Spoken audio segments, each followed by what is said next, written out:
Welcome everybody to our today for the Health Services Research Association of Australia and New Zealand. Welcome to our international guests as well as people around Australia and New Zealand as well. This webinar will go for approximately 1 hour and 15 minutes. And Sarah Green, our Executive Officer, will put information about the association, upcoming activities, and how you can join in a follow-up email. And that will also have a link to the recording for the webinar and the slides from today.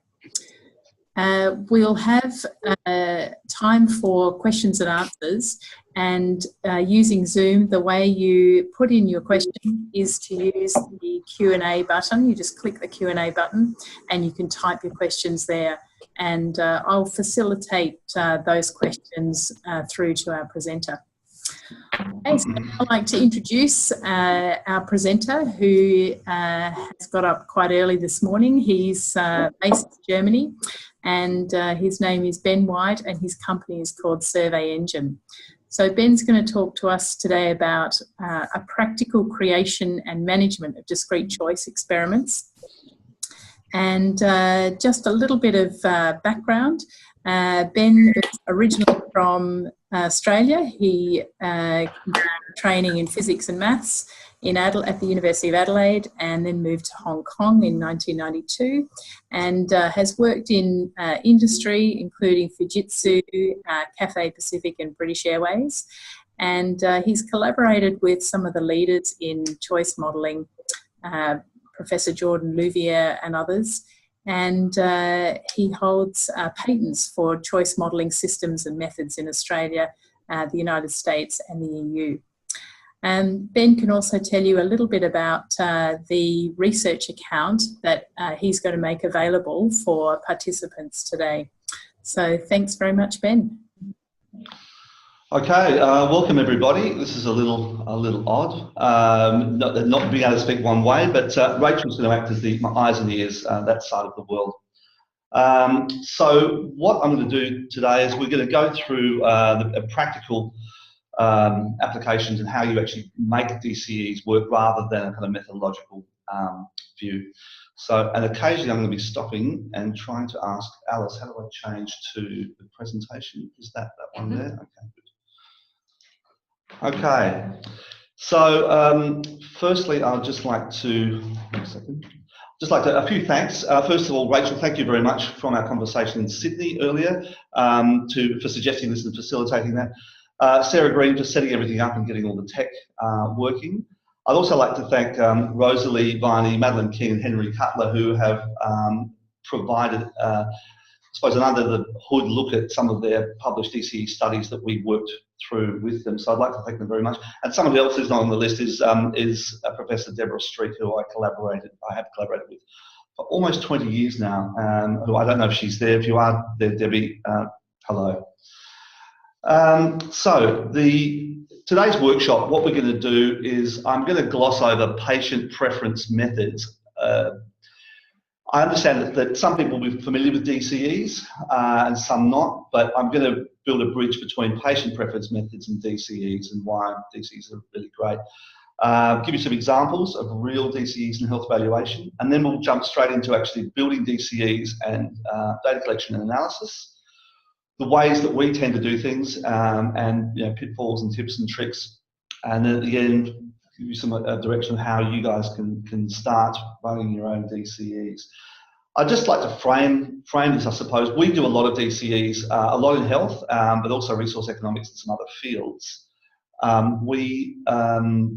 So this will be more about the practical application, practitioner's view, and inevitably I'm going to gloss over things, but I'd like to make the point really the part will tell the whole, that in glossing over things, it's likely because they don't come up as often as people might think. But we're happy to talk about that at the end. Right, so we're going to talk about patient preference methods. Look, there's a number of ways of eliciting patient preference data from simply talking to patients in a qualitative sense, or more quantitative methods. Rating and ranking questions. The favourites are standard gamble and time trade-offs. There's many other methods. But today we're going to focus on DCEs, discrete choice experiments. Look, discrete choice experiments have a lot of advantages over other methods, and they're also becoming increasingly popular. Just to give you some reference, this is a graph showing the number of papers published by topic between DCEs, standard gamble, and TTOs. Now, these are obviously not to scale because DCEs can obviously include other areas, but there has been a huge surge, and we've noticed that since about 2012, and it's becoming increasingly a preferred method for providing evidence for patient preferences or any kind of preferences, and it's recently been endorsed by the FDA in the United States. So the great thing about DCEs is that they are very natural. The choices are easy for responders to comprehend, and the choices are discrete. You make a choice between one from many. Quite often in a paired situation like here, this is an example of something we did with Henry Cutler at Macquarie University on collecting data so they could build models on patient choice, basically understanding how patients would choose a public hospital depending on a condition they might have, an urgent or a semi-urgent one. This particular example is a forced choice where you've got two alternatives. You've got to go to a hospital. Which one do you do? Sometimes you have a non-forced choice where they can opt out, but this is the most common one. So as we can see here, this is pretty easy to understand. You've got some ailment. I think it was hip. You had a hip problem. I thought it was something like that. And then you're given a choice of two hospitals. And we look at them.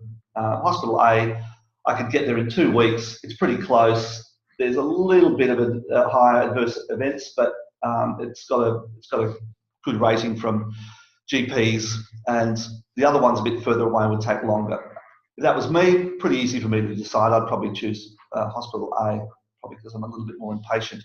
But the point is, it's a very easy thing to do. Now, underneath it all, what's happening is the attributes and the levels are being altered in a systematic and controlled way.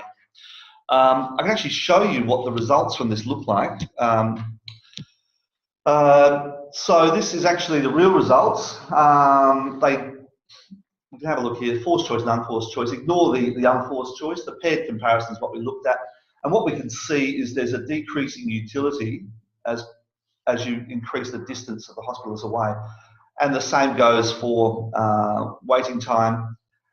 Interestingly, in this one, look if I've got this right, the other patients'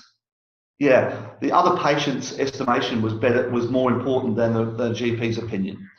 This is like classic output from a DCE. You get these lovely, almost textbook economics results from them. And from this, this was part of a research report. It's not actually a published paper yet, but this would help inform policy and decisions and work out how to improve inpatient care. So this is an example of a patient preference study. There's something else we did with Rosalie, which I'm probably not going to show today, which was on GP choice, similar sort of thing. This is actually one from Share. So now this is a different example of using a DCE to do a valuation study. We're doing this using a similar instrument, but this is an EQ5D5L valuation tool. Same sort of thing, but here we're just asking people about their health states. And this was one of the first DCEs using, or on the, to estimate value utilities for the EQ5DL, 5D5L. So similar thing, the levels of the EQ5D are systematically varied. People are given a choice here. In this case, this is what's called an unforced choice, although death doesn't seem like a very nice unforced choice. People can choose between scenario A and B, or they could just choose death. This produces utilities, which are then in this example converted to QALYs. We've still got the original code, so straight from the paper. So, Rachel, can you still hear me, Rachel? I'm just going to do a little bit of a 1-2 because we don't. Yeah, great. Yes, sure. Yeah, no, I can hear you really well. Thanks, Ben. Okay, great. So the first two levels are motility, then the self-care, usual activities, pain, and anxiousness, depression, the standard 5 dimensions from the EQ5D. And I think that should be mobility. I think it might be I think it's mobility, self-care. Yep. Yeah, that's definitely I got Alice to put these on top of there because in the last few minutes, but we've obviously introduced a typo there. Down the bottom here, they've done something interesting. They've actually worked out the cross effects of between various attributes, so mobility and self-care, mobility and usual activities, and so on. It's another great thing about DCE is you can tune the experiment design to be able to get a particular effect you're looking for, or introduce prior information. And this would be then used in policy work for remuneration, or to be able to compare two health states and say, well, this one's got better qualities than this. You know, this treatment or drug produces this health state compared to this one. That's an improvement or not. And I suppose qualities are kind of you could probably shed a bit more light on this, Rachel, but they seem to be a fairly universal valuation mechanism that allows very powerful cross comparisons of disparate health states and treatments. That's absolutely true. Certainly in Australia, the Pharmaceutical Benefits Advisory Committee and also MSAC see a cost per quality framework as the dominant framework for economic evaluation. And while we don't, we're not mandated to use the EQ5D, it is one of 5 recommended multi-attribute utility instruments used for valuing preference-based quality of life. Yeah, so we've been involved in a number of these with Share, but also with Euroqual. The other ones are the FACT5, the QLQC30, which is a cancer-based instrument. With Madeline King, we've done a tremendous amount of work with Madeline and the MAU consortium. I think it's over 10 countries now. Very interestingly, then what they can do is use these qualities to compare across different countries. And it's very interesting because you actually find that there's obviously linguistic differences we found between the French and the Germans, for example. For the normal dimensions or the levels are, none, a little, a lot, extreme, and so on. And we actually found there was a disparate difference between them. It probably had more to do with a linguistic difference rather than the fact that Germans can handle more pain than the French. But yeah, this is the sort of thing you can do with these sort of instruments. So probably the novel thing, Ben, that's probably worth pointing out, is that a time trade-off or standard gamble is usually the method to value the utility weights for different countries' populations. But here, the investigators have used discrete choice experiments to do that. And that's right. A fairly recent methodological innovation, I think. Yeah, there is. Look, DCEs have a huge number of advantages. We'll go through a few more in a second. But if anybody's ever done a time trade-off, they're horrible. We've built several of them. We have one we're doing with Euroqual at the moment. I still have trouble trying to understand them. The big problem they have is they need to be assisted with an interviewer, which obviously limits the range. But DCEs are really easy, self-explanatory to use. I'm going to just show one more. This is a methodological study we did within the MAU framework. This is the QLQC.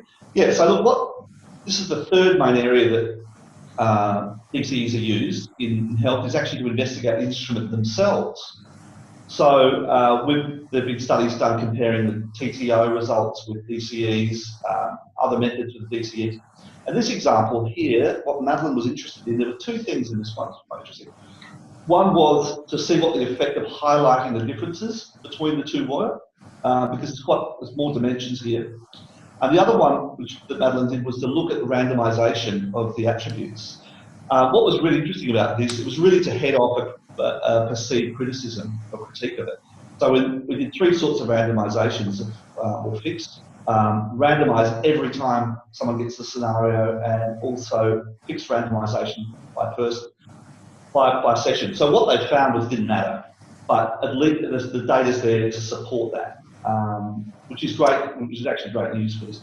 But that's the sort of thing that... Ben, can I just clarify? So when you say randomisation, do you mean the order in which the attributes on the left-hand side appeared to participants? Yes, sorry, that's good to point out. There's so many different sorts of randomisations required. Yes, in this particular study, they explicitly investigated attribute order, presentation order. So, yeah, a different person would have seen, you know, a long walk, 4 points down and maybe nausea up the top. And they were able then to use that ordering information to see if there was any systematic effect, and there wasn't. So, but yes, well pointed out. We're going to come to randomisations in a second. So yeah, they're the three main areas that we're involved in anyway in health research. So what I'm going to do now is go through actually the process for DCEs, which is building, data collection, and analysis. So we're going to talk about building a DCE. I'm going to jump into a real example in a second. We're actually going to build one on the spot. So it's the broad steps involved in a DCE, and we're just assuming a tabula rasa here, where we decide to use a DCE to investigate some phenomenon involving preference. So the first thing is often very difficult when you're doing it for the first time is to find a research question and match it with an experiment. And particularly what you're trying to do is identify some dependent variable that's a choice, that's a useful thing. Now, we know with the health ones it's easy. We show people different health states. We systematically vary the health states and we ask people which do you prefer. But that's the methodological part here. Once you've got your research question and you define the attribute level space that we want to explore, we would then create an experimental design that would be suited for both to solve the research question, and then we would generate scenarios in some kind of format, that presentation format. So I'm going to go through that. We're going to use our software to demonstrate these, but you could use pen and paper, you could use Word, you could use SurveyMonkey if you wanted to. Obviously, software makes certain things a lot easier, and but there's no particular black box behind this. So I'm going to switch over to, let's see, just a second, I'm going to let Alice help here. What do I do here? Okay. This one. Good. Okay. So we're inside the Survey Engine system here. I won't go into too much detail here, but our paradigm matches what I just talked about. Then we're just going to create a new one. Second, HSRAANZ. Oops. I think you've got. Sorry, just 2 seconds. If you change from the German keyboard, is that possible or not? Okay, it doesn't matter. I'm just going to have to live with crazy German keyboards. Okay. They put the Z and the Y in different places. Yes. Okay. Yeah. So I'm not going to go through the whole Survey Engine system here, but you can create surveys and questions. The main thing we're interested in here is creating an experiment. So we're going to let's imagine a research question. We're just interested in valuing health states. So we're going to. It's pretty easy. We're going to show people health states, and they're going to choose between two of them. So, health state. First thing we're going to do is define our attribute and level space. For this, we're just going to draw them straight from the EQ5D, which are mobility, personal care, mobility. There we are. Mobility, personnel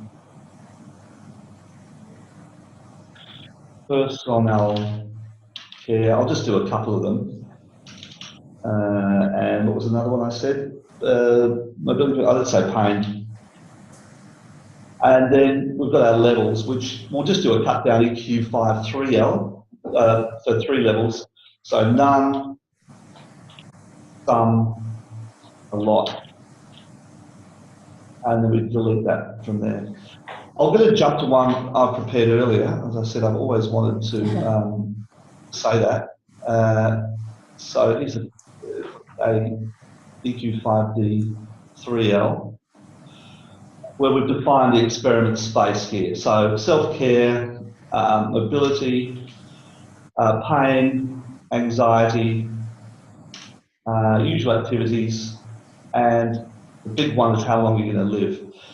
This is the analog to this in resource economics or other economics. Is this would be up in price here, and this is our way of marrying things together and how we get our qualities.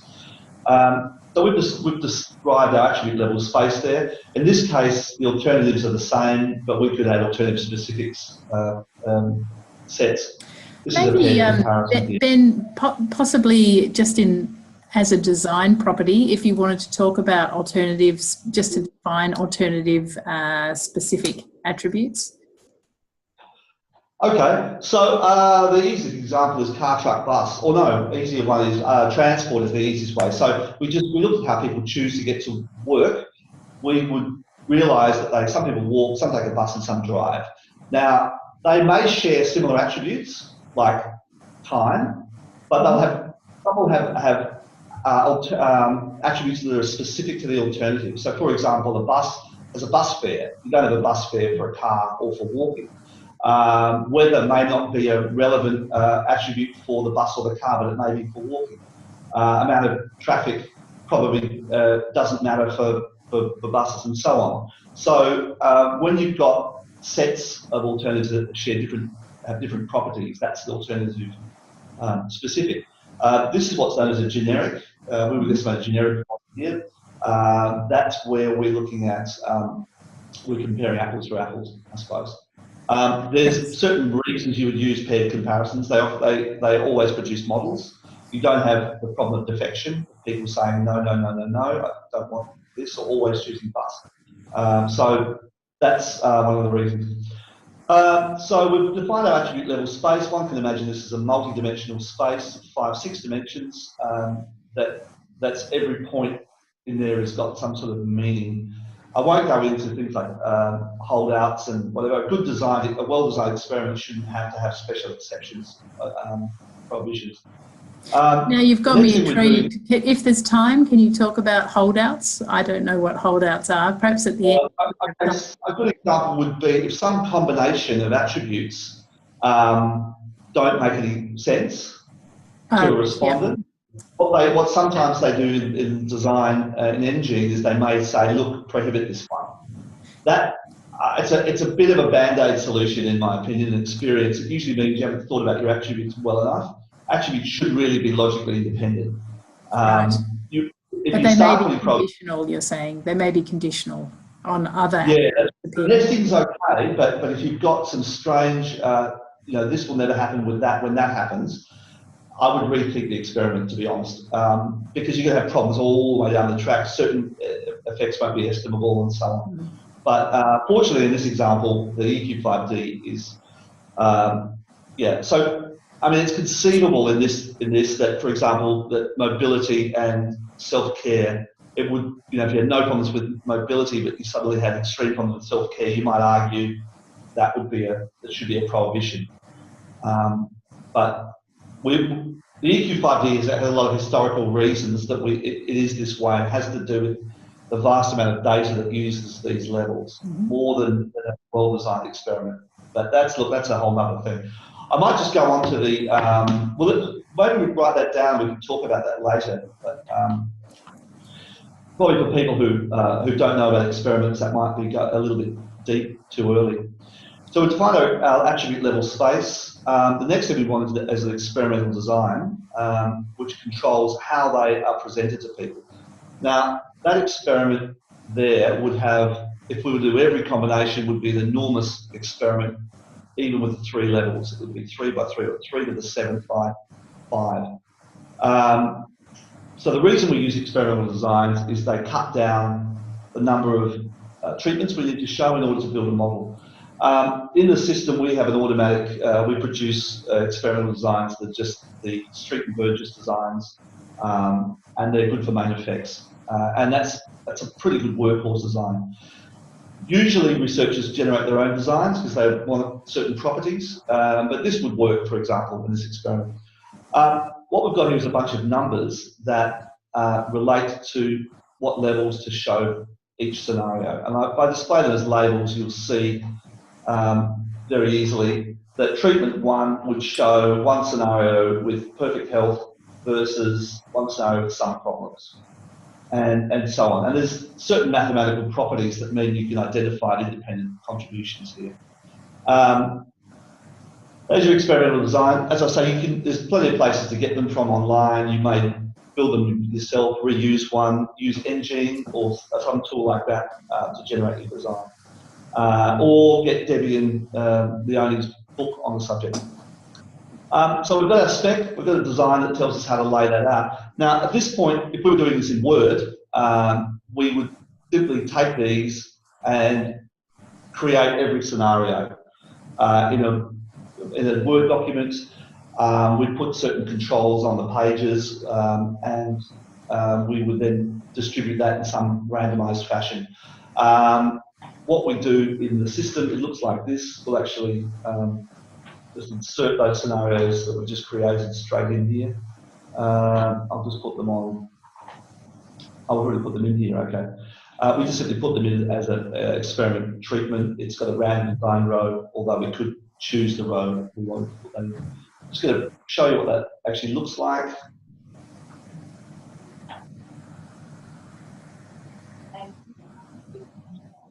Yeah. Right. It's coming up in a pop-up. Actually, what I'll do is I'll just look at the presentation format actually, just to show you what it might look like. Just move that little guy there. Okay. So here we go. We've got this is a standard table layout. This is the sort of thing that you see in the literature or even in the previous examples. We can see what the content might look like, generating different scenarios there, and how it might work. And we could do some basic formatting here, but that's really software stuff. So what I'll do is I'll just show you what that looks like in a real survey. Just let me know if you can still see this. So that's what it would look like to the respondent. They get the two health states. Obviously, there's going to be text around this and instructions. And then they make a choice between health state 1 and health state 2, and on they go. And then they get another, well, in that case, that's the last one. 2 in there. Another health state, and so on. And that's how we collect data. And how many, Ben, sorry, just on the number of scenarios in your design, does your software restrict the number of scenarios or choice sets that you might present to your respondents? Not at all. No, I'll actually put that in. I glossed over that a bit quickly. So this is how we put it into a survey. I'll actually delete the pages and we'll just put that straight in. I'll delete everything. We'll just start with a blank survey.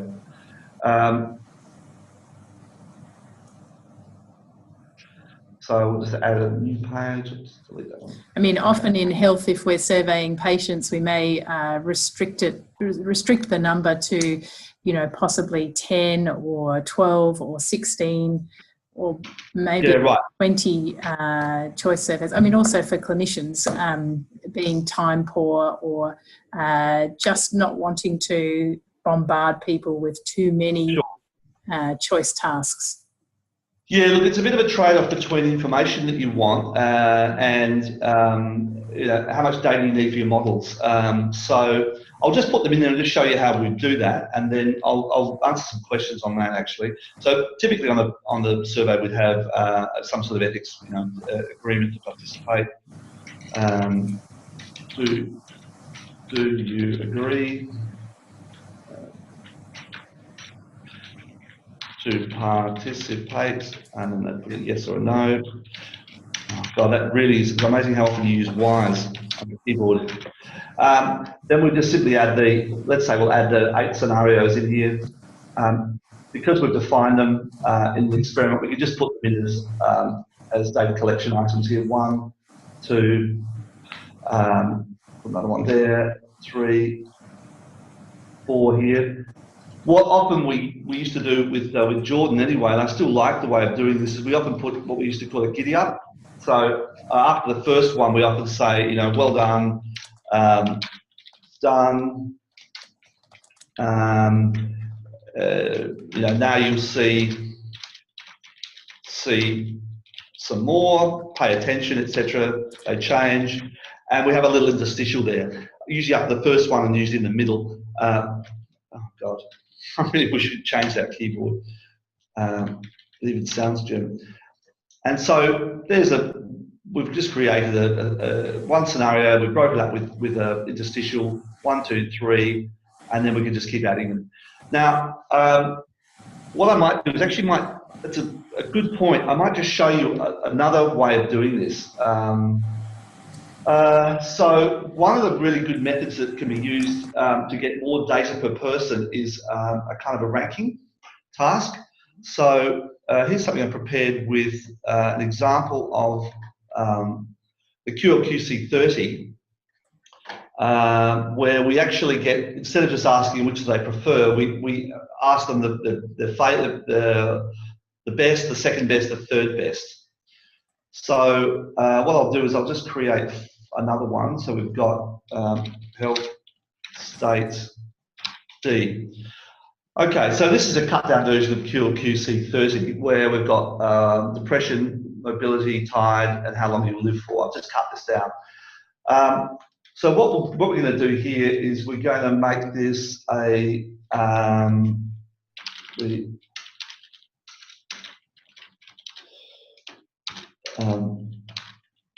which is best. Okay.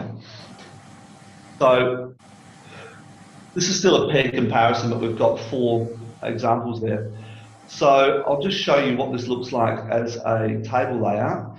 So this might be something you'd see, you know, with an ordinary piece of software, just asking people which do you prefer the most, the second most, and the third most. A little bit complicated, a little hard to read. We could do a little bit by removing the attributes left, balance, show the labels. Okay, we might do something like this, but it's still not very nice. So another way of doing this is to progressively show the layout.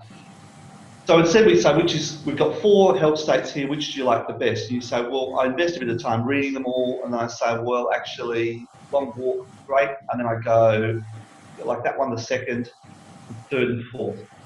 Now by doing that, we've actually got 6 pieces of information. We get 1 is better than the remaining 3, then the second one is better than the remaining 2 and 1. We get 6 bits of data. So that's often a really good way to do choices if you have time poor or you've got a small sample, rather than just having more scenarios. It's getting a full rank order, which we just did then. So that's just another way of doing it. You can also do some different layout here. So what I'm going to do now, if you've got any more questions, I might just talk about some of the problems that often come up in building a survey, a DCE. Okay, the first one is that look, things change a lot, especially in research. The whole idea of research is it's some sort of hill climbing. You know, you build your first DCE, you'll send it out to colleagues, or maybe do a small pilot sample, and you're going to have to change things. Often the most common thing you change are the labels. So let's say this was my experiment. People might say, you know what, I can't, they all look the same to me, and we might say, well, let's change that, okay, let's change the levels and just make them more summary. So we might be saying, just turn these to no trouble, and it's a little trouble, and so on. Now, usually that's not much of a problem, but what will happen if you've done this in Word, or if you've done this in, let's say, SurveyMonkey or one of these other tools where you just use screen grabs, you're going to have to redo all of your layouts. Now, obviously, in our systems, one of the reasons we use it, these things come straight in. We don't need to rebuild anything. A much bigger problem is if I decided now, after my little review, look, you know what, we need to have another attribute in there. Let's add, I don't know, what was another one? Mobility, pain, depression, self-care. We're going to add self-care in there. Yeah. And we just say, look, let's none or a little or a lot. Now, you'll always have to change your experimental design if you change the dimensions. And that's often people an unfortunate thing happens when people do their pilots. They don't want to change things because they think, oh, I've got to have to go back and do everything again. And so often that lovely innovation step is completely lost because it's just difficulty and the amount of testing and all the rest of it, having to get a new design. If you're using one of these main effects designs, see, the system has told us that nothing matches anymore. We can just generate a new one, and we're happy days, and off we go. But yeah, if you had to do that in a paper-based survey, you'd have to redo the entire thing, and then you've got all that management of different versions. You wouldn't be able to reuse your data and all that sort of stuff. That's often one of the biggest ones. To ask yourself, how brittle is your DCE? If you're going to be doing an EQ5DL, it's unlikely that the levels are going to change. But if you're doing something novel, like Henry's study on GP choice, this is something that can change a lot. So that's the first one. Basically, if you change the labels, you're going to have to change your display format. If you change the dimensions, you're going to have to change your experimental design. The second thing that happens a lot is the comprehension of the study. Unfortunately, in this, with the EQ5DL and these sort of DCEs, we're pretty much stuck with the labels. I'll go back to the EQ5DL, and that's for historic reasons.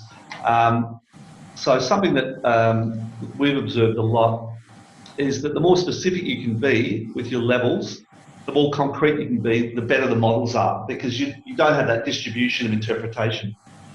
Unfortunately, as I say, with the EQ5D, we use these labels because there's so much literature there, and if we want to compare to historic data sets, we kind of have to use them. But it became a problem with the language translations as well. In German, English, and Italian, they were slightly different. How do we do for time there? Good, Ben. So we've got a couple of questions. I might pause and ask you those questions. The first one is, can we design different DCE blocks? Oh yeah, look, of course. So blocking is if we talk about blocking designs, so you allocate people to certain parts of the design. Yeah, that's just simply a numerical operation. You can assign people to specific rows or randomize those numbers. Yeah. In our applied use, we don't do that. We draw from the entire set, random without replacement. You can actually get biases by assigning people to blocks, particularly if your blocks aren't very well randomized. And they're a little bit of an artifact of the paper-based way of doing things when you literally had blocks of printouts. It was a way of doing your random allocation. I would seriously question the need for blocks. You've got to have a really good reason. A much better way to do it is just, if they've got different properties, have different experiments. That's the suggestion there. Mm-hmm. Yep. Okay. And the next question is, how can you express quantitative information in your attributes? For example, the percentage of adverse effects or the number of additional months to live. Can you build in graphics at all to present that? Yeah. And I guess an example is risk information. I'll show you a very nice one. I mean, if you don't mind going a little bit off piste here, I'll show you something. No, please do. Which will, it is health, but it's an unusual one. It's in German, so don't be alarmed. Okay, what we did here, this was actually an experiment we did for a Facebook ad for a health app. Now I know this is not entirely related, but it is similar. So I'm going to show you what a Facebook ad looks like, and then show you how we could not just put in images, but we could actually overlay them. So this is what the experiment looked like. So there's a Facebook ad. We notionally broke it up into attributes based on the meaning and also position. So in this we had a promise, which is the top very patronising line, which you'll see in the models actually was a very negative effect. The features and price and all the rest of it are all combined in this text here. There's 4 image attributes here: background, foreground, brand, and this little, I don't know the English word for it, stirrer. So in the system, what we were able to do there was, I'll just go to the experiment, same paradigm that you've seen before. Just a second, move you away. So we've got, this is a paired comparison. We've done 3 different promises, a number of different features. The background images are images. The models are all images. the brands or images and the rest of it, okay? And then what we've done in the layout is assembled these and layered them. So these are actually all being generated on the fly, not just images, but they've been laid on top of each other. This would be, I can tell you, this would be almost impossible to do with by generating all of these in advance. There would be tens of thousands of these. And as soon as you want to change something, you have to do it all again. I actually did do a study with David Pearlins years ago where we had to generate 2,000 different images for the experiment, and it was a tiny change. You have to redo everything. But with a lot of the new technology, with the web, you can do a lot of laying transparencies. So, for example, this is actually composed of 4 images, and it's all built on the fly in real time according to according to the experimental design for this particular experiment. So yes, long answer, yes. Great. No, that sounds terrific. I haven't seen a lot of that before, but I think there's obvious applications in health.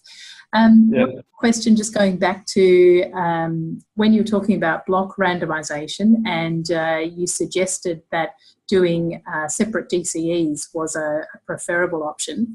We've got a question asking whether you can randomise respondents to 2 different DCEs. Oh yeah, look, of course.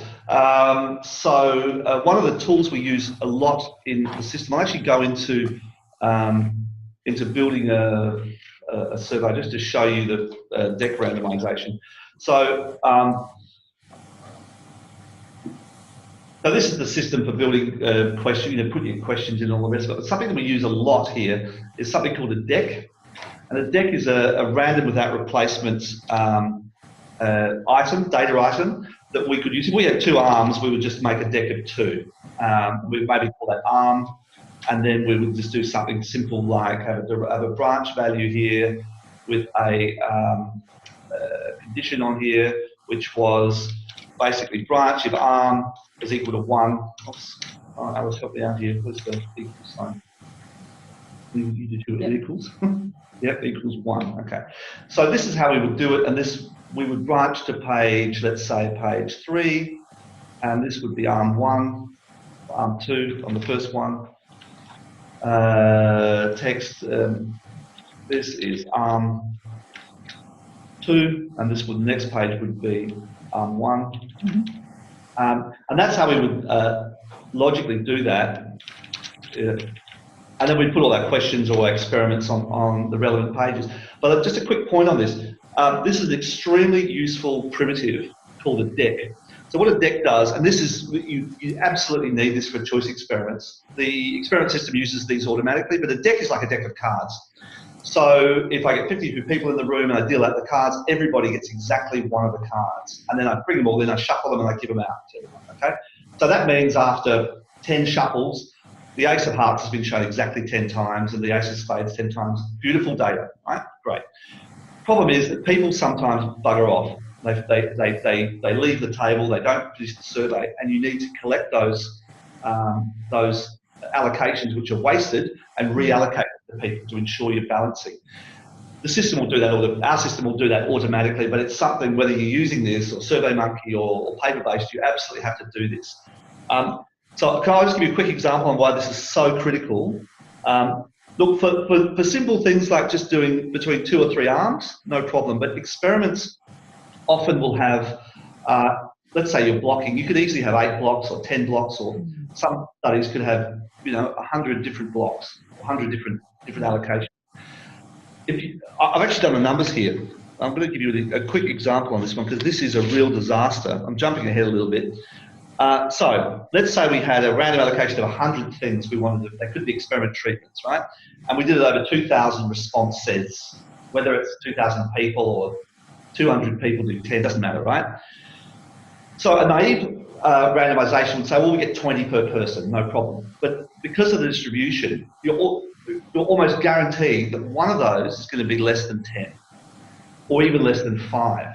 Now, if you're just doing simple frequency counts, no problem. But if you're doing a model, forget it. The model won't work. So having really fine-grained control over your randomization is really, really important with with choice experiments. And the problem only expands if you've got different cohorts that you want to be representative. If you want to have the same, the same deck allocations by men and women, for example, you also need a deck. So it's such a useful tool that we've brought it up as a single primitive element here. Great. So, yeah, but it's really something you want to know what you're doing there. Otherwise, you'll just. I'll come on to data collection in a second. Yeah. Are there any more questions on building? I think I might have one or two just pitfalls I want to talk about and then go to data. No further questions on building. Okay, I might move on. I've shown everything. Okay, good. So we'll go on to data collection now. We'll go back to the presentation. Alice, you need to help me here. Yeah, click on that. Okay, stop that one. First time I've used this. Okay, here we are. Good. Okay, that took a little longer than I thought. So we went through the pitfalls, and this will be available afterwards. Just one point on this, on the DCE. A lot of people don't realise that about 50% of all access online now is by small devices, small screen devices. So you need to take that into account. What are you going to do with people who pull open your survey on a mobile phone? Do you track them? Do you kick them out? Do you just include them? Do these have to be considered. In the old days, it was are people online? Now it's are they on a mobile device? So that's another thing. Ordering and lexicographic effects we went through in randomisation. Okay, so data collection. Data collection is really the highest risk area in DCEs, particularly for researchers. You've got often limited or fixed resource costs, time and money, and redoing a study is often just not a viable option. You can't reapply for the grant. And this has actually happened. I heard from a researcher recently. They went with they just got their panel providers to do their DCEs, and it was very difficult, and they stuffed it up. And they had to kind of publish a lesser paper because of I think they missed out on the randomisation, actually. So you've got to be really careful. So 3 main risk areas. You could have used up all you've used up all of your budget. If you've got a small patient sample, or let's say GPs, or are difficult to reach people, you may burn them, and they're not going to do a second survey because you've stuffed up the data collection. Or the other thing is you may have missed your time window. If patients, you need to finish a survey within a month after an intervention, for example. So getting data collection right is really important. It's easily the biggest risk area. The rest of it's standard market research sort of methodology. Determine the feasibility for the sample, how many people you're going to get. Decide whether you're going to get a panel to do it or do it yourself, or get us to do it. I mean, we also do panels. Can you see the screen, by the way? Yep, all good. Yep, do a little bit of a check, you're still there. The randomisation of the experiment allocations is really critical, and testing. Testing is the most important thing to mitigate risks. And I'll go through how we do it, and then I'll talk about some of these other problems. So we're going to switch screens again. Getting good at this now, Alice. Don't need your help. Okay, so I'm going to take a really simple. Let's take the experiment we set up, which was the EQ5DL. Let's just quickly have a look at it. What I've put in here. There's the yes and the no. Let's put in 4 scenarios, 3 on one page. Let's move them on to the second. Let's put them all on the second page. Actually, no, I'll put them on this page as well. Sorry. So I'm just going to build a 4 scenario choice experiment. That one's there. Delete. So there's my first one, second one, third one, fourth one, and there's my survey close. And good. And we'll also have a survey screen out here, which is, and we'll say that's a screen out. So close, screen out. If they answer yes, we'll put a little branch on there. I'm just doing a not too difficult, but not too trivial example. Screen out. So simple survey, people are asked to participate. They say yes or no. If they say no, they're screened out. That's important for your study. And basically, if they say, we'll put a little condition on that one. If they say, what's the question here? Q1. If You may have to help me, Alice. Can I have a double equals, please? Okay. If Q1 is equal to 2, then we go to the screen out. Okay. Now, look, I've just done that very quickly. I may have made some mistakes. This will be a good exercise in that case. But let's say I'm a little bit gung-ho and I say I can't go with this. So I'm going to publish this study. Everything looks good. I publish this. This is now live. Now, I could just go ahead, get my link, and send it off somewhere. But actually, what we always do is run simulations. So we're going to run a simulation of 10 people through this. Now, this simulation is very special. This is not just a random number generator. This is actually going through the survey and actually clicking things. There's someone who said no. It's actually clicking entire pathways through this. I'll do another one, just so you can see that. It was probably a little quick. I'll do another 5. And let's just jump in and see what this guy's doing. It says no. They get screened out. Okay, good. This is doing 2 very important things. First of all, this is actually a web bot that's running externally. It actually will produce data exactly the same as if my 1-year-old son had bashed on the keyboard. The screens will be rendered. If there's any display errors, if there's any logic errors, it'll all be rendered. And the web bot, it's pretty stupid. But it'll pick any of the active elements at random. So first, it actually tests that the survey itself is working, and secondly, it generates data, which is really important. So that little exercise there has produced a data set. And there's the data set, and we can see there's our 1 covariate participation. No, yes, no, no, yes, yes, no, yes, and so on. It's also produced a data set for the experiment. So we could actually do all our modelling on this. It's not going to produce anything sensible, but we're going to be able to look at it. I'm just going to have to switch screens again, just to show you what that looks like. Is that going to work, Alice? Oh, there it is. That's working. So I'm just going to change screens. Bear with me. That one? Yeah. Okay. Yeah. So this is the data set. Just literally while I've been talking, we've generated a data set for the DCE that we could actually analyse, where we can see the respondent IDs. Yes, good. We get 4 people per observation. That person said chose option B, A, B, B. There's the sequence that they saw them in. There's the design row, and this is the full set for each experiment. So you could actually build a model from this. In fact, why not we do that now, just to show you how that works. Alice? Back to the. Yeah. So Ben, do you recommend doing this simulation before you do any piloting? Oh, absolutely. Look, in fact, it's become a sign-off. If we've got a researcher that's come to us with their instrument, we've implemented it, and they've said, yeah, it's fine. We say, okay, that's great. We're going to run simulations, and you need to sign off on the data. And that's a really good way to make sure that it's checked before it goes to field. So I would absolutely do that. I would even build the models, and with the expectation that the models are going to be, have a non-zero p-value. Let's clear those models. We're actually going to generate a model from what we just did then. And it'll be a nonsense model, but it means we've primed the pump all the way through. And as we expect, a nonsense p-value because it's random data, and it's produced a model, but yeah, at least we know the model's converging. So you get a tremendous amount of benefit out of doing simulations. Now, look, if you don't use the software, you can still do the simulations. You need to get someone to sit through the survey and click buttons and record what they're doing, or do it on paper-based. But yeah, I wouldn't. We don't go to field without with the DCs without doing simulations, and usually hundreds of people.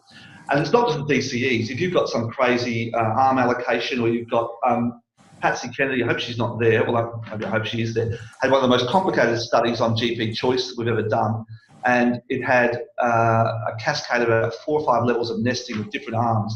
Very complex allocation scheme of different presentation styles with DCEs and different cohorts. Running a simulation was really the best way to verify that data has been collected correctly. I would simply not do a DCE without at least 100 simulation responses. Sure, sounds good. So that's one of the biggest. So this is a really good way to mitigate your risks. So what I'm going to do is go back to the presentation and just go through some of the other aspects. We've got Ben about 15 minutes to go. Oh, that's great. We're doing well. Questions coming up. Yeah. Okay. Great. Okay. So there it is. Test again. Super important. So what I'm going to do is just talk about some of the things that commonly come up. We did that simulator. Okay. So these are the main pitfalls. Forgetting that people drop out of surveys. And in doing so, will often consume your carefully constructed allocation scheme. So in our system, we use a deck. You can also do that with paper-based. It would mean that you need to get the responses in, mark the ones that were dud, and then reallocate. We used to do this with different coloured blocks of paper. And so we actually got, 4 fewer allocations of block 3. So let's get, we would add 3 more into the set and then shuffle them. But you need some scheme to random without replacement and to recover stale allocations. The second main area in data collection, this is from experience, particularly with academics who have said, no, look, I'll get my own sample. There was a study it will remain nameless, but it was on conferences. And the researcher said, look, we've got a really engaged email list. I've got 2,000 people. And I don't know, we're going to do all the sampling ourselves.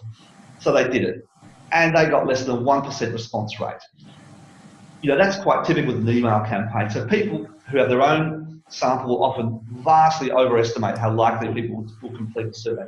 Particularly if it's long and boring, and if they haven't had a proper engagement scheme, they haven't got a community, they haven't got incentives, they don't have a recontact strategy. So that was one of the biggest problems. Look, if you're a PhD student and you're just doing a pilot, you've got all the time in the world. You can sit at the uni refectory and just get people to do it. That's fine, but it's very difficult to manage these things yourself.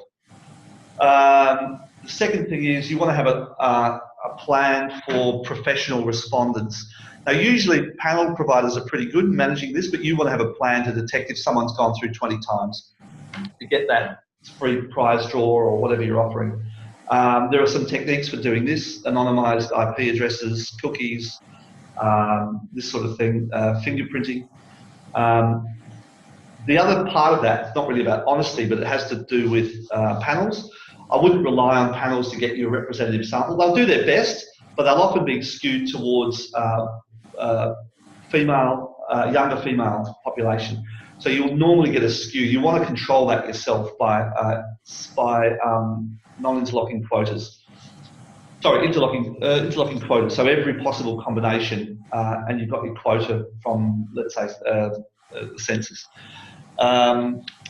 Then what else have we got here? Can't you, Ben, can't you just, knowing that you're going to get younger or in some cases more older females participating in your panel, can't you just oversample males or younger males?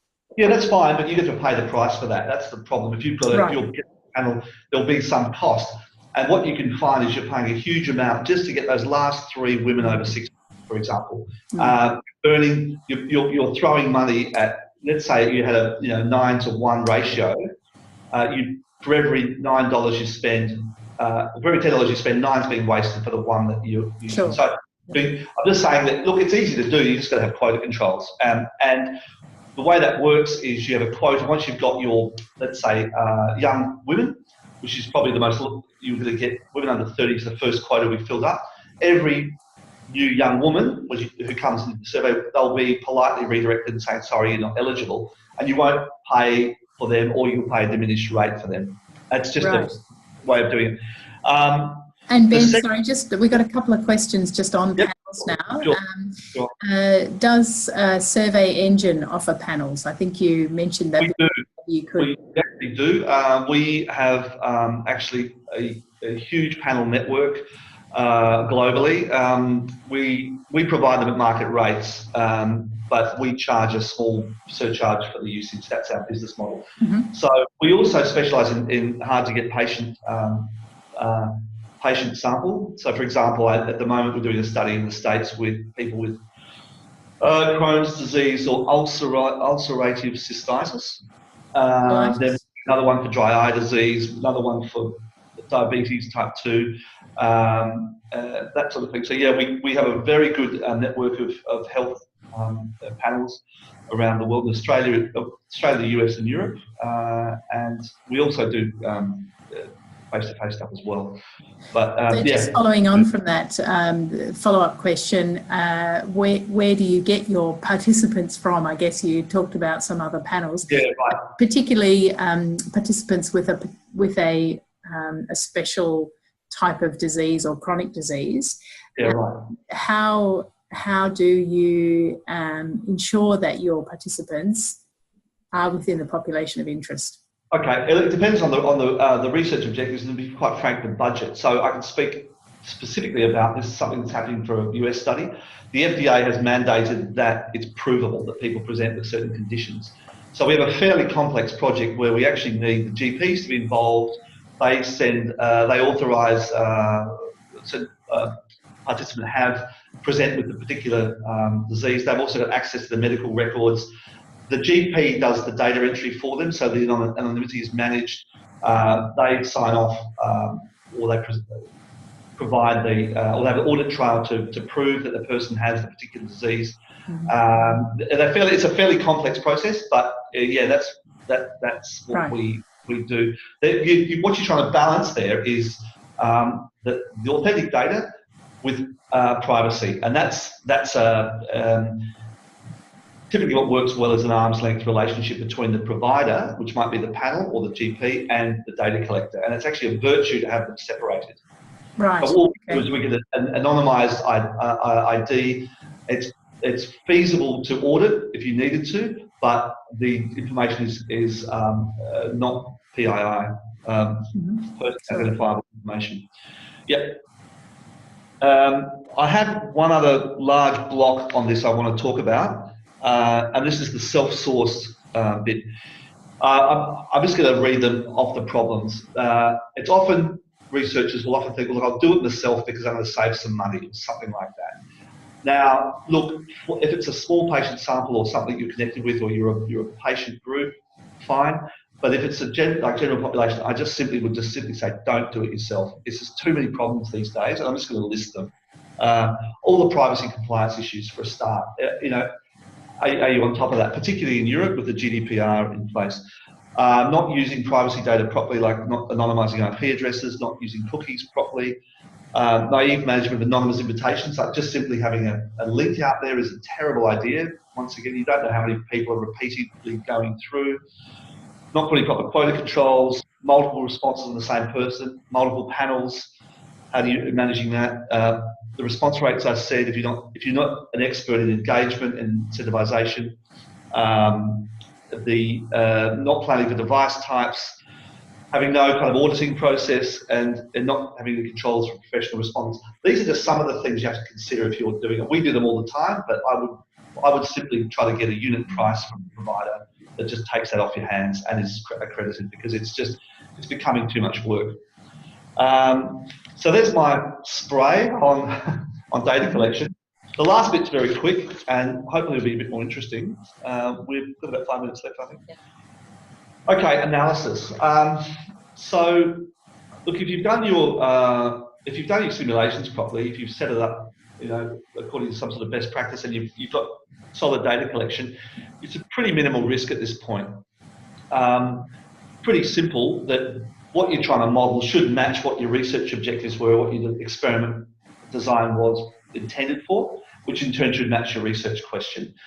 Sometimes you can get lucky and you can do additional analyses. Richard Norman did a very interesting study combining, got a second paper out of his data on response times of scenarios. You often combine metadata, but you really should have your idea up front. It's the whole purpose of the experiment. It's a directed inquiry. And a good practice is that the person who designed the experimental design and methodology is the one who analyses it. Now, it may not be always possible, but that's a very good practice to ensure that you close the loop there. I'm going to show you another experiment with some data which has some analysis on this. which will be, it's completely got nothing to do with health at all, just to show you that the same kind of principles and approach apply with DCEs, if that's okay. So that would be a little bit of a mental relief, and by showing the contrast in subject, you'll see the elements of DCEs that come through. Okay, this study is on what's called a Netflix study. So the question of interest was for it's actually a friend of mine who's a filmmaker, wants to do an adaptation of a Shakespeare play. And one of the biggest questions is, will that put people off or not? So we suggested, well, why don't we do a DC on this, and we can answer all the other questions. How much do the actors matter, the directors, the kind of blurb, the pictures, all that stuff. So we did a credit choice experiment like that. I'll show you what that looks like. And you'll see the same elements coming through. I'm just going to preview this one. And some of the things we've talked about will come through here again. So here we go. It's about films. There's some questions up front which have to do with their... Sorry, Ben, have you got it up on the screen? Oh, sorry, I've got to jump. You've been looking at me for the last few minutes. Alice, stop. Okay. Sorry, changing this over again. Okay, here we go. Thanks, Rachel. Okay, so this is an experiment on Netflix. Quite often you get information up front about them. In this case, we're asking people about their existing, how many films that they've seen. But the main thing I want to show you is the DCE. So, realistic context. We chose in this study to use Netflix as a way of eliciting people's preference for films or attributes of films. We decided to use a paired comparison, so we had to introduce a small conceit to make that realistic. So what we've done here is we've said, well, how do you force people to? How can you force people to watch to make a choice between two films? It sounds a little unrealistic. So we've created this conceit, which is, imagine it's date night, and the deal is your significant other chooses two films, and you get to choose which one of those you want. So it's sort of believable, conceivable. Then what's been generated here is two Netflix films. Unfortunately, the layout's not looking great on this Alice's screen, but you get the idea. And these images and the text are all being generated systematically. I might just reduce the size of that. Let me reduce the size of that. I might just go to the next screen. Oh, that's not come through. Okay.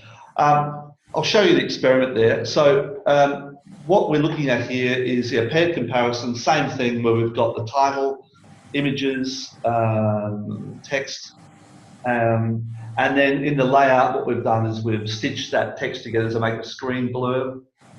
There we go. In the layout, I think what we've done here is this one here, title still. I can actually make that fixed. Come through. Okay, so same idea, paired comparison, multiple attributes, laying them out in a different way, experimental design. I'll actually show you the analysis from this particular experiment about what actually mattered. So the principal question of the design was whether or not Shakespeare mattered, and there's the model, that it actually had no effect, signaling whether or not it was based on a Shakespeare play or not didn't matter. So that was a good result for the filmmaker. But what was actually making people choose it largely was the images. And the title. Yeah. Strangely enough, also the plot line in this one was had a big effect. So this is a choice model you may be familiar with. What this enabled us to do, however, was what they're really interested in is what does that look like if I create different scenarios? And this might be applicable for some health studies. What we can do is we can actually construct two different films. Alice, can you just give me a higher, just zoom that in a bit on your computer? That's great. Okay, so here we've reconstructed the two different films with identical attributes there. The first thing we're going to do is just going to hide the ones that weren't significant. And then we can say, well, what's the best possible film? and the best one is that one, and the worst one is that one. And we're able to then fiddle around with these and say, well, we can't base it in Broome, let's make it a border town. Yep, that's good, we saved a bit of money, but we've still got a pretty good proportion there. This may not be so applicable in health care, because you often just work with the numbers and produce recommendations, but in other uses in DCEs, it's a very good way to be able to play around with different scenarios, particularly if you're doing new product development or possibly policy development as well. Something we did recently for Heritage Victoria, where they were looking at what sorts of heritage assets would be worth protecting, using a similar tool as this. All it's really doing is just doing the calculations that are laborious by hand. I would think it would have quite a bit of application in health service design, actually, not products, but certainly arrangement of health services and the multiple options. Yep. So I'm just looking at the time. We've actually only got a couple of minutes left, Ben. That's basically it. I'm just going to go to the last two screens, and then we'll take some questions. Okay, so I'm just going to jump to... So if anyone would like to type in their question and they haven't already, now's the time to do it. Okay. Really, so the last screen is we've got a software that you've probably seen a little bit of it. We're happy to give everybody who's here, they want access to it. It's got some minor conditions. You can't go off and do commercial studies or do thousands of people. But either contact us, support@serveengine.com, or the organisers. And we've got a lot of health research examples that you can play with. We've got some real data that you can use and try your own modelling out on. And there's obviously some support in an online community, which we're building, hopefully with people like you guys and the share people, just to help each other out and access content as well. So that's it from me. I'll leave it to you to hit me up with some questions. Okay, thanks very much, Ben. That was pretty inspiring, and some nice new things certainly as well.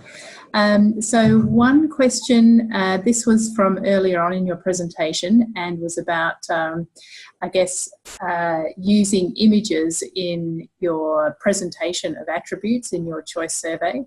Yep. And somebody has said here, can we use smileys to express the number needed to treat, I guess, or other icons? Yeah, of course.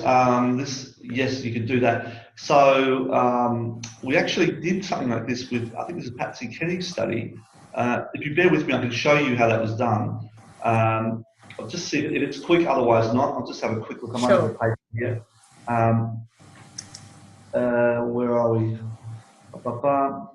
Assessing public hospital patients, Henry Cutler. There we go. Okay, I've got it. I think Patsy's got a... Yeah, I'll just get the right page there. We're just going to go to a PDF. This is a paper by Patsy Kenny from Share a few years ago that we worked on with her. Here we go. So this was this monster study with a whole lot of different arms. So that's what she did there. She used, part of the investigation was the question was, do the different presentation styles affect how people choose? So they were using stars, people, things like that for practice quality attributes. People are familiar with the star paradigm. Yes. Yeah. Yep. But yes, of course. Okay, terrific. No, that looks very feasible and quite straightforward to do. The next question is more about sample size estimation. So if you didn't talk about measures of power or D errors or anything like that, but the question is, how is sample size estimated for DCE? Power calculation.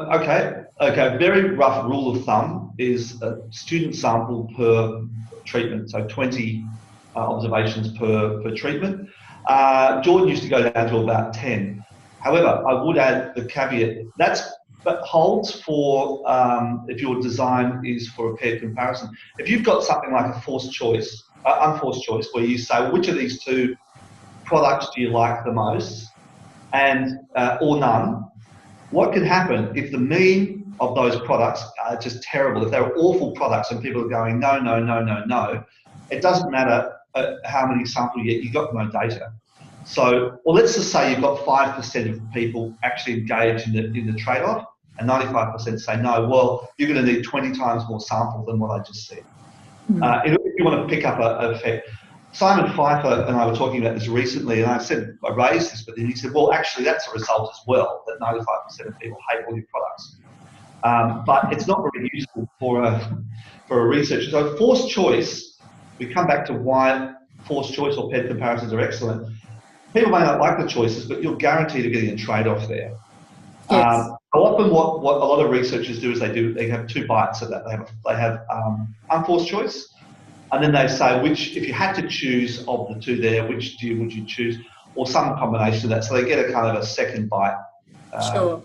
Yeah. I think for researchers, often it's about what you put into your grant application, and reviewers who may not be so familiar with choice surveys will expect to see some sort of rationale for your sample size. And obviously there's references that talks about those factors, as you say, whether you've got forced or unforced choices. A quick point on that as well, actually. What's often overlooked in choice experiments is the error term, the error estimate. There are some fancy ways of even doing some analysis on that with mixed logit, but just even the multinomial logit. That error term is telling you a lot of information. A lot of people think it has to do with sample size. Well, it turns out that for certain types of studies, it doesn't matter how much sample size you get, the error term will stay the same. And that's because it captures preference heterogeneity. You've got different groups of people fighting against and the poor little model is trying to satisfy both of them, and it ends up with a distributed terms for certain things. So just relying on the error terms, do I have enough sample, isn't enough. But look, rule of thumb, minimum 20 per observation, and you can work that out manually if you want. You've just got to know how many scenarios people are seeing to then work out what that translates to. Sure. 20 replication of a design would be the way to go. Yeah. Minimum. All right. I think, there is one final question. I was going to call it off there, but we've still got quite a number of people online. Okay. How can we know that survey companies that use panels are not using bots to complete DCE surveys? Yeah, look, great question. In fact, it's something that comes up quite a lot. We only use a small set of panels ourselves. They have to pass certain accreditations. We have a compliance question that they have to, when we engage them, but there are questions we ask them about certain aspects of that, which particularly do something called river sampling. We want to know the context in which they've been invited, whether they themselves use second party or third party panels, and we have a quality framework around that, but it's not enough. There are ways of analysing the data to see if you've got nonsense responses. There are, look, a really just, practitioner's view of this, very, very simple view is look at your models and look at something we expect a dominated effect like price. If you're not getting that kind of linear effect, there's something wrong. That's the first alarm bell. Getting large error estimates is another clue that you've got. If you have random responses, which are effectively bots, you'll get a larger error term. But look, DCEs are pretty immune from that. You don't get systematic biases. Even if it is a bot, you won't get it in one direction or another. In fact, it would be almost impossible for someone to fake a DCE. They'd have to speak to every other person and have a systematic rule, because it's too hard to see what the design is, and not everybody sees all the design. Sure. Yeah. Okay. No, that's very useful. Thank you. All right, we might draw the webinar to a close. Ben, on behalf of the association, I'd like to thank you very much for your time and extremely interesting presentation. Yeah. Also for your offer to the participants today to engage with Survey Engine. Yeah. So right. It's been terrific. Thank you, and thank you for your slides. Alice and Aya have been sitting there as well, and bye-bye from Thanks very much. Well, enjoy your day in Germany. See you later. Bye-bye. Thank you. Bye-bye.